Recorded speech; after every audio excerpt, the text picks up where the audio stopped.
आज की सुबह का नज़ारा कुछ अलग सा था। लोगों के चेहरे पे भगवान शिव के प्रति जो अटूट श्रद्धा और उनके प्रति जो भक्ति है वो अलग ही दिखाई दे रही थी। इस महाशिवरात्रि पे लोगों के चेहरे की खुशी इस त्योहार के बारे में बयां कर रही थी। लोग महाकाल की भक्ति में डूबे नदी में डुबकी लगा रहे थे और कुछ हाथ में जल, पुष्प और दूध लिए उनके अभिषेक की तैयारी कर रहे थे। तो इस महाशिवरात्रि पे आइए बातें करते हैं, कुछ आपकी और कुछ हमारी, मेरी कहानी। तो सभी की तरह भक्ति पे डूबा मैं भी। आज सुबह मंदिर की ओर निकला।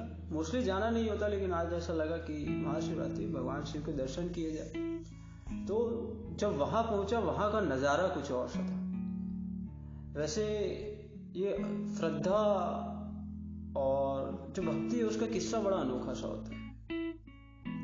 जब किसी के प्रति अटूट श्रद्धा होती है तो जो चीजें दिखाई नहीं देती, सबसे ज्यादा चारों ओर हमें वही चीज महसूस होती है। और ये बात जब महाकाल की हो तो फिर बात ही कुछ और है। और महाशिवरात्रि पे जब झांकियां, रैलियां, उनकी शोभा यात्रा, ये सब जब निकलती है तो उसे तो शब्दों में बयां कर पाना संभव ही नहीं।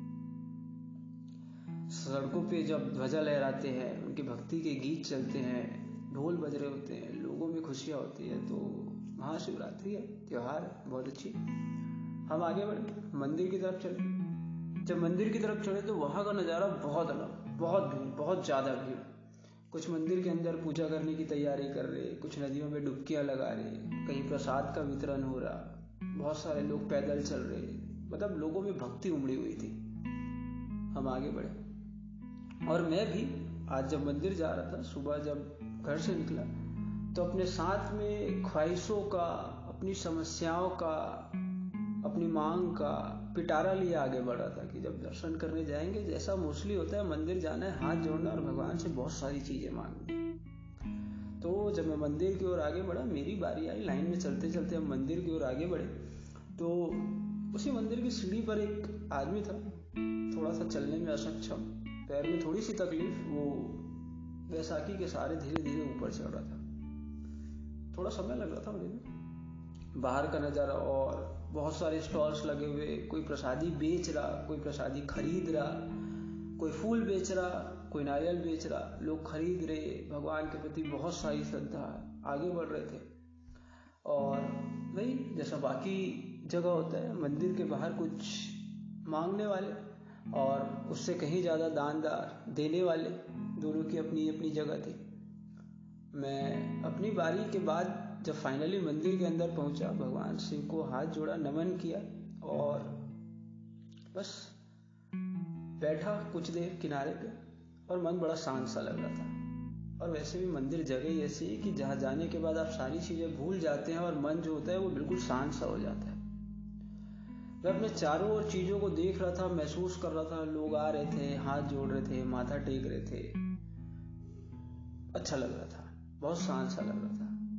और फाइनली जिन समस्याओं का पिटारा लिए और अपनी प्रॉब्लम्स लिए, ख्वाहिशें लिए मैं आया हुआ था, वो रख नहीं पाया। बस चारों ओर चीज़ों को देख रहा था। मैंने वापसी में दोबारा माथा टेका और मंदिर से बाहर आ गया। और जब वापसी के रास्ते पे था तो एक बात मैंने महसूस की कि उस महाकाल को जो देना था उसने पहले ही दे के भेज दिया है। उस महाकाल ने जिसको जितनी आवश्यकता थी उतनी पहले ही दे दी है। एक बात सीखने मिली कि जहां समस्या होती है, समाधान उसके जस्ट आस पास ही होता है। जहां मांगने वाला होता है वहीं पे देने वाला होता है, जहां खरीदने वाला होता है वहीं पे बेचने वाला होता है।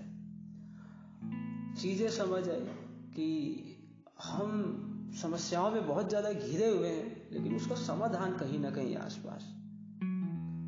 वहां गया, जब दर्शन किया, जब लोगों को देखा, तो एक बात आज जरूर सीखने मिली, जो शायद सबसे इंपॉर्टेंट बात थी, कि हमारे पास किसी चीज की कमी नहीं है, हमारे पास दूसरों से कुछ अधिक है।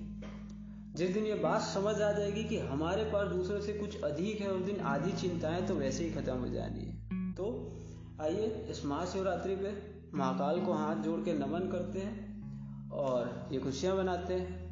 आप सभी को महाशिवरात्रि की ढेर सारी बधाई।